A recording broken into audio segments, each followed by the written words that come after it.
At my sister's 300-guest wedding, Mom raised her glass and asked, "So when's your turn?" I said, 8 months ago. You were invited. Your favorite daughter threw the invitation in the trash. At my sister's wedding reception, in front of 300 guests under crystal chandeliers that probably cost more than my actual wedding, my mother raised her champagne glass, smiled at me with that particular blend of pity and concern she'd perfected over the years, and asked, "So Caroline, when is it going to be your turn?" The entire reception hall went quiet, not completely silent. The string quartet was still playing softly in the corner, forks were still clinking against plates, but that specific kind of quiet, where everyone nearby stops their conversations to listen because they sense drama coming. I looked at my mother, at my father sitting beside her, uncomfortable as always when attention turned to me, at my sister Bella in her $18,000 Vera Wang gown, her perfectly highlighted hair cascading over her shoulders, her 2 million Instagram followers probably already posting photos of her perfect day. 8 months ago, I said clearly. I got married 8 months ago. You were invited. All of you were invited. But my favorite daughter over there threw the invitation in the trash. The quiet became silence. Absolute suffocating silence. 300 guests stopped mid-conversation. The string quartet's music faded to nothing. Bella's champagne glass froze halfway to her lips. "You're lying." Bella's voice cut through the silence like a knife, sharp and desperate. "You're just trying to ruin my day because you're jealous." My mother's confused smile wavered. She looked between Bella and me like she was trying to solve a puzzle with missing pieces. "Caroline, sweetheart, what are you talking about? We never received any wedding invitation. You never told us you were getting married." "February 12th, I said calmly. My heart was pounding, but my voice stayed steady. I'd practiced this. FedEx overnight delivery, signature required, 4 velvet invitation boxes with hand-tied ivory ribbons. Bella signed for the package at 10:15 a.m. My father stood up, his face already turning that particular shade of red that meant he was about to start yelling. "If you sent invitations and we didn't respond, why didn't you call us? Why didn't you follow up? You expect us to believe you just got married without your family and never said anything?" "Because I trusted my family," I replied, my voice catching slightly on the word trusted. "I waited 30 minutes at my ceremony, staring at your empty reserved seats in the front row. I had painted little wooden signs with your names on them. Mom, I decorated yours with daisies because you mentioned liking them at Thanksgiving 7 years ago. Dad, yours had a golf club because you always talked about teaching me to play, even though you never did. Bella, yours had a little camera because I thought you'd want to film content for your followers." I could feel my throat tightening, but I pushed through. "I stood there in my dress, not Vera Wang, just David's bridal, because I'm an architect, not an influencer, and I waited. My husband Nate's family was so embarrassed for me. His mother kept asking if she should call you. I kept saying you were probably just running late. I'd been estranged from my family in all but name for 6 years, ever since I'd graduated from University of Texas with my architecture degree and moved to Austin instead of staying in Dallas near them. Near them really meant in Bella's shadow, but nobody ever said that out loud. Bella was 3 years younger than me. I was 31, she was 28, but she'd always been the golden child, the beautiful one, the successful one, the one with 2.3 million Instagram followers and brand partnerships with companies like Glossier and Revolve. She made $400,000 a year,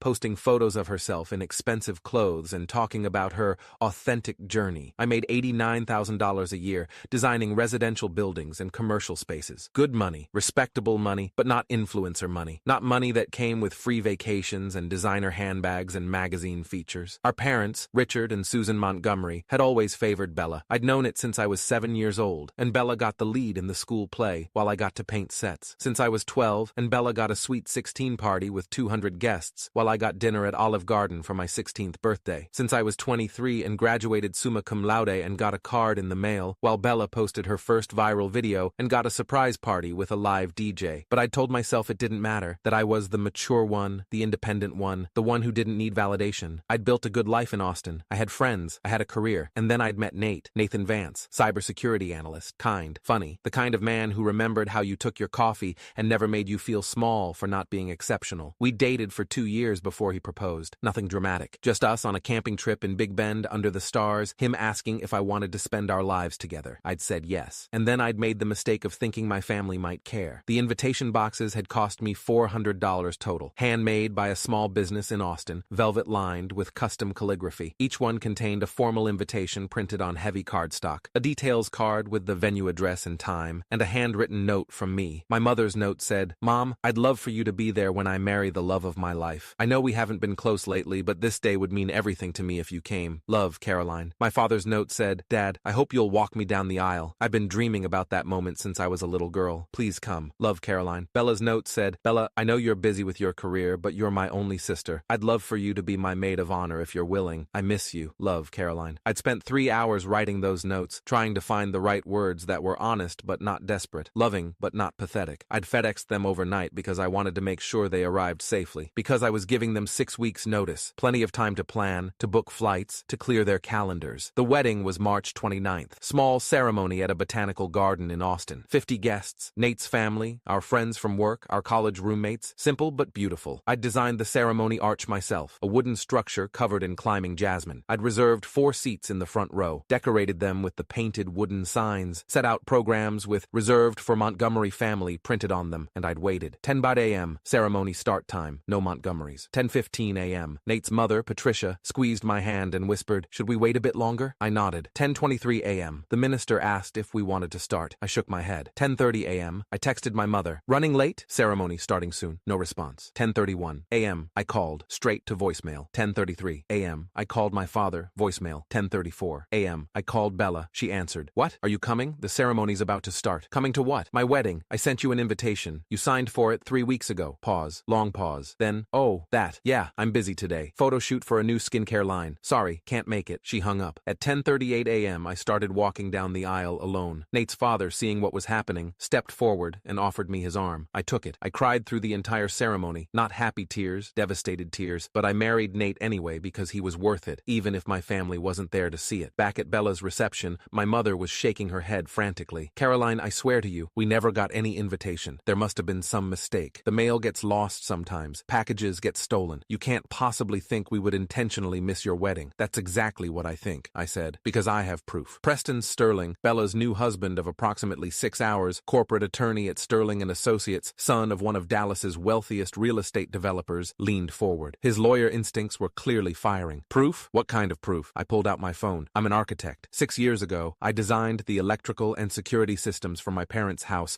when they did their renovation, full smart home integration, professional-grade security cameras, network video recorder with 2-year data retention." I watched the color drain from Bella's face. She knew exactly where this was going. "You're bluffing," she whispered. "The admin password was never changed," I continued, looking at my father. "I recommended you change it twice via email, in 2019 and again in 2021. You never did. The system's been sending me weekly backup reports to my email this entire time. I just never bothered to look at them." I turned my phone around. On the screen was crystal clear 1080p footage from the front door camera. The timestamp read, February 12th, 2024, 10:14 a.m. "Until 3 weeks ago," I said, "when I was designing a security system for a client and remembered I still had access to my own old work. My husband Nate, cybersecurity analyst by the way, he helped me access the archived footage remotely. Completely legal since it's my own system design, and I never formally relinquished admin rights." I pressed play. The footage played on my phone, but I'd already airdropped it to my iPad and connected to the reception venue's AV system. The video appeared on the massive screens flanking the head table, the same screens that had been showing Bella's professional engagement photos all night. 300 people watched. FedEx truck pulling up. Driver in uniform carrying a distinctive blue and white package, walking to the front door, ringing the doorbell. Bella answering. She was wearing black yoga pants and an oversized hoodie, her hair in a messy bun, no makeup. The real Bella, not the Instagram version. She signed the driver's tablet, accepted the package. Then, the critical moment. Bella looking down at the return address label, reading it, her expression changing from neutral to something cold and calculating and cruel. I watched her mouth move, reading aloud, "Caroline and Nate Vance." She glanced around, checking to see if anyone was watching from inside the house. Then she walked to the side of the house where the recycling bins sat behind decorative lattice screening. No hesitation, no pause, no moment of guilt or consideration. She opened the blue recycling bin and hurled the package inside like it was garbage, like my wedding invitation was trash. Then she turned and walked back into the house, pulling out her phone, laughing at something on the screen. The video ended. The reception hall stayed frozen. 300 people staring at the screens. At Bella, at me. Preston's face had gone carefully, deliberately blank. The kind of blank that lawyers get when they're processing information that changes everything. He turned to Bella slowly. "You threw your sister's wedding invitation in the trash?" "I can explain," Bella started, her voice high and panicky. "Because you were jealous?" Preston's voice was quiet, controlled, which somehow made it worse than if he'd been yelling. "Because you couldn't handle anyone else having a moment that wasn't about you?" "Preston, please, you don't understand." "I understand perfectly." He stood up abruptly, his chair scraping against the floor. "You gave her that book as a wedding gift tonight, that How to Die Alone book. I thought it was a weird joke, but you knew she was married this whole time." I'd almost forgotten about the gift. When I'd arrived at the reception, I'd been invited as a guest, not a a bridesmaid because apparently I wasn't close enough to the family anymore. Bella had made a big show of giving me a wrapped present in front of her friends. "Since you're still single," she'd said loudly, "I thought this might help." Then she'd laughed, and her friends had laughed, and I'd opened it to find a book called How to Die Alone, a guide for the rest of us, with a pink cover and a cartoon of a sad woman with cats. I'd smiled, said thank you, put it in my purse, because I'd been saving my moment. "You humiliated her at Christmas," Preston continued, his voice getting harder. "I was there. I watched you tell everyone at the family dinner that Caroline was going to end up alone with cats. I watched you post on Instagram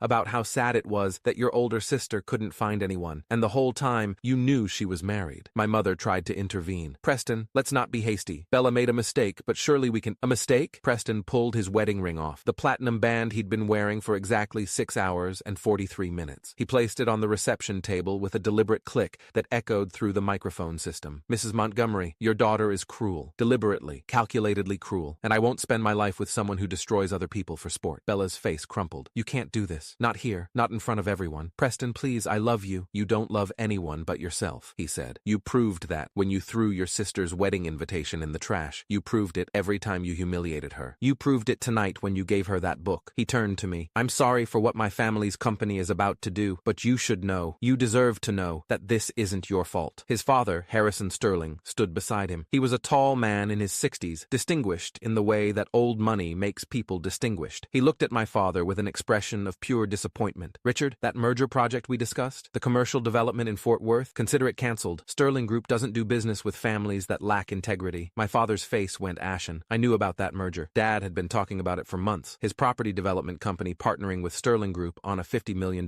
mixed-use development. The deal that was supposed to set up his retirement. The deal that would have made him genuinely wealthy instead of just comfortable." "Harrison, please," Dad said, standing up. "We can talk about this. This is a family matter. It doesn't need to affect business. It affects everything." Harrison said coldly. "Your daughter systematically excluded her sister from a major life event, lied about it for months, and publicly humiliated her. That speaks to character, to values, and those are things that absolutely affect business." He looked at Preston. "Son, get your things. We're leaving." Bella whirled on me, mascara running, voice climbing toward hysteria. "This is your fault. You ruined my wedding. I'll destroy you on social media. I have 2.3 million followers. I'll tell everyone what you did." "Federal mail tampering," I interrupted calmly. "Title 18, United States Code, Section 1708. Interfering with the delivery of mail is a federal crime, up to 5 years in federal prison. That package was sent via FedEx, which operates under federal regulations. You signed for it, acknowledged receipt, and then destroyed it." I looked at her directly. "One post about me, one single post trying to spin this story, and that video goes to the police, to FedEx's investigation department, and to every single one of your brand sponsors. Glossier, Revolve, Sephora, all of them. Let's see how many want to be associated with someone facing federal charges." My mother gasped. "You wouldn't." "I absolutely would," I said. "I waited at my wedding for 30 minutes. I cried through my entire ceremony because my family didn't come. I spent 8 months thinking I wasn't worth your time, wasn't worth your love, wasn't worth a single day away from Dallas, and the whole time, Bella knew exactly why you didn't come." I picked up my purse. "Enjoy your wedding night, what's left of it." The last thing I saw as I walked out was Bella collapsed in her chair sobbing, Preston walking away with his father, and 300 guests staring in absolute silence. The aftermath was brutal and swift. By the next morning, the video had leaked. I never posted it, never shared it anywhere, but someone at that reception had recorded my phone screen and uploaded it to TikTok. By Monday morning, it had 4.7 million views. The comments were savage. "The sister is evil. Who does this?" The way she just threw it in the trash without even thinking about it. Pure sociopath behavior. And then gave her the How to Die Alone book at her own wedding. I cannot. Preston Sterling is a king for walking out. Respect. Bella's Instagram comments became a nightmare. Every post, every single one going back months, was flooded with comments about the video. "How could you do that to your sister? Trash person." Literally. "Your followers deserve better than someone this cruel." Within 48 hours, Bella lost 340,000 followers. Within a week, 3 of her major brand partnerships issued statements pausing their relationships pending further review. Glossier dropped her entirely. Revolve quietly removed her from their affiliate program. My mother called 63 times in the first 3 days. I didn't answer. She left voicemails, crying, begging, explaining that she didn't know, that Bella had told them I'd eloped and didn't want them there, that it was all a misunderstanding. My father sent emails, tried to explain about the Sterling deal falling through, about how Bella was going through something and needed family support, about how I was being cruel by not accepting their apologies. On day 4, a FedEx package arrived at my house in Austin. Inside was a check for $50,000 and a typed note on my father's business letterhead. "Caroline, I'm sorry for everything that that happened. This should help make up for what we missed. Please don't share any more videos or information about the family. The Sterling situation has damaged my business significantly, and we need this to go away quietly. I stood in my kitchen holding that check, feeling something break inside me that hadn't quite broken before. He was trying to buy my silence, not apologizing for missing my wedding, not apologizing for believing Bella over me, not apologizing for 6 years of making me feel invisible, just trying to pay me to shut up. I tore the check into pieces, small pieces, confetti-sized pieces. I arranged them artfully on my kitchen counter, photographed them with my phone, and sent the photo to the Montgomery family group chat. "I don't sell my silence," I typed. "I'm gifting it to you for free. Don't contact me again." Then I left the group chat. Bella created a burner Instagram account 2 weeks later to send me a message. "Please, Caroline, I'm so sorry. Everything's falling apart. I lost half my followers. I lost my brand deals. Preston won't even talk to me. Mom's on antidepressants. Dad's business is suffering. Please just tell people it was a misunderstanding. Tell them we made up. I'll do anything." I read it twice. Then I blocked the account. My therapist, Dr. Rebecca Huang, 15 years in practice specializing in family trauma, had warned me this would happen. "People who hurt you will eventually come back asking for forgiveness when they face consequences," she'd said in our session the week after the wedding. "But forgiveness doesn't mean relationship. It doesn't mean you owe them access to your life." "I don't know if I can forgive them," I'd told her. "You don't have to," she'd replied. "Forgiveness is optional. Healing isn't. You focus on healing." So I did. I blocked my parents' numbers, changed my email address for everything except work, made my social media accounts private, built a wall between their chaos and my peace. 3 months later, on New Year's Eve, I spent it with Nate's family in Seattle. His parents had rented a house on Puget Sound with views of the Space Needle. 23 people, aunts, uncles, cousins, grandparents, all crammed into one house, cooking together, playing board games, watching the fireworks over the water. Nate's mother, Patricia, pulled me aside before midnight. She was wearing a sapphire brooch that had belonged to her grandmother, a real family heirloom,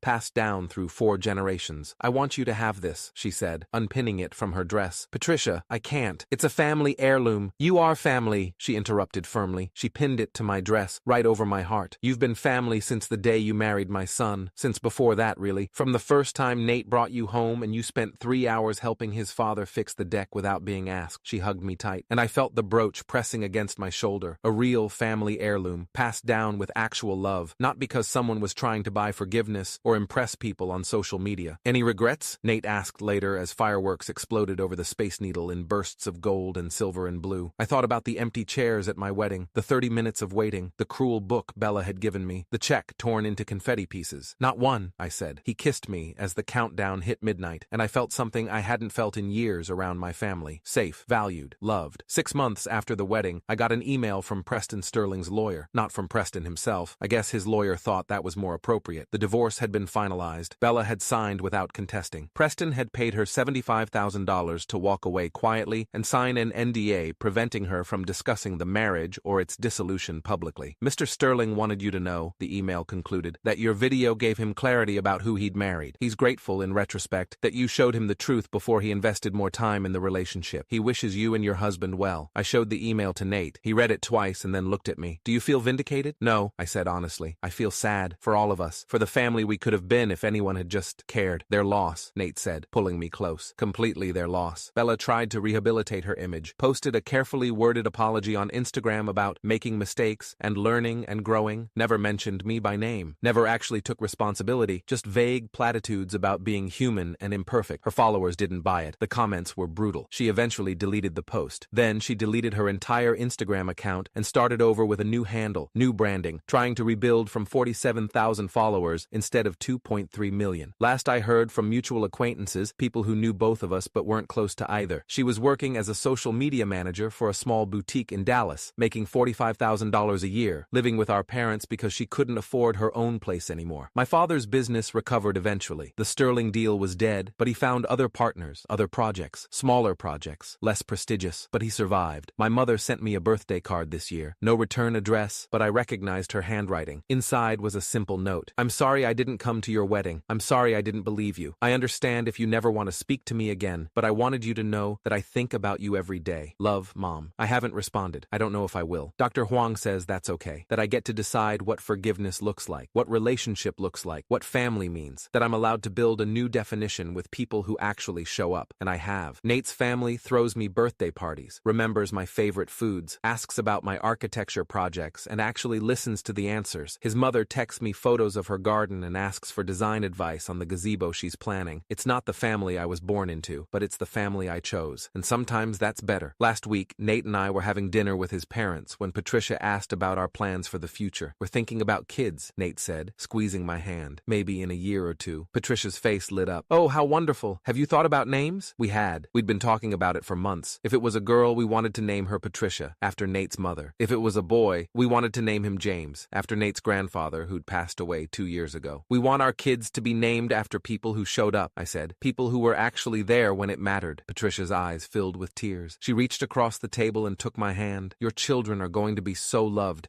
so surrounded by family who will show up for every moment. And I believed her. Because she'd proven it. She'd shown up to my wedding when my own mother hadn't. She'd included me in family traditions. She'd made space for me at the table. That night, driving home, Nate asked, "Do you think you'll ever talk to your parents again?" "Maybe," I said. "Someday, when I'm ready, if I'm ever ready. And if you're not ready, then I'm not, and that's okay too." He nodded, didn't push, didn't try to convince me that family was worth forgiving just because they were family. Just accepted my answer and moved on. That's what real family does. They accept you. They show up. They don't throw your wedding invitations in the trash and then act surprised when you're hurt. I'm not the Montgomery daughter anymore. I'm Caroline Vance, architect, wife, future mother, daughter-in-law to people who actually act like family. I design buildings. I design spaces where people feel safe, where they feel at home, where they feel valued. And I've learned to design my life the same way, with careful planning, with strong foundations, with walls that keep out the people who would do harm. Bella made her choice when she threw that invitation in the recycling bin. My parents made their choice when they believed her lies instead of calling me. They chose their comfort over my truth, and I chose myself, chose my husband, chose the family that actually showed up. I have zero regrets about playing that video at Bella's wedding. Zero regrets about exposing the truth. Zero regrets about walking away from people who never valued me. Because here's what I learned. You can't make people love you. You can't make them show up. You can't make them choose you. But you can choose yourself. You can build a life with people who do show up. You can create your own definition of family. And sometimes, the best revenge isn't revenge at all. It's just living well, being happy, being surrounded by people who would never, ever throw your wedding invitation in the trash. Bella wanted to be the golden child, the favorite, the one everyone paid attention to, and she got her wish. She just didn't realize the attention wouldn't always be positive. I wanted a family that showed up, that cared, that loved me for who I was, not who they wanted me to be. I didn't get that from the Montgomerys, but I got it from the Vances, and that's more than enough.